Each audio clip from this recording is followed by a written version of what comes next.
త్వరలోనే ఆడియన్స్ ముందుకు రాబోయే తన మామ్ మూవీ ప్రమోషన్స్ లో ఫుల్ బిజీగా ఉంది వెటరన్ బ్యూటీ శ్రీదేవి. రీఎంట్రీలో ఇప్పటి వరకు సక్సెస్ చూడని శ్రీదేవి ఈ సినిమాతో అయినా తనకు సక్సెస్ ఖాయమనే నమ్మకంతో ఉంది.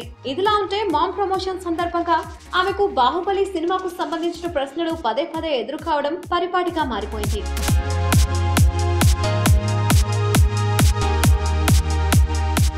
మామ్ సినిమాను హిందీ, తెలుగు సహా పలు భాషల్లోకి అనువాదం చేయడంతో అన్ని భాషల్లోనూ సినిమాను ప్రమోట్ చేయాలని భావించిన శ్రీదేవికి ఎక్కడికి వెళ్లినా మీరు బాహుబలిలో శివగామి పాత్రను ఎందుకు మిస్ చేసుకున్నారనే ప్రశ్న ఎదురవుతుంది.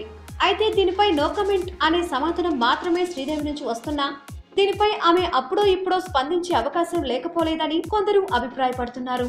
మొత్తానికి బాహుబలిలోని శివగామి రోల్ ను మిస్ చేసుకున్న శ్రీదేవి ఈ రకంగానూ ఇబ్బందులు ఎదుర్కోవడం ఆశ్చర్యం కలిగించే విషయమే.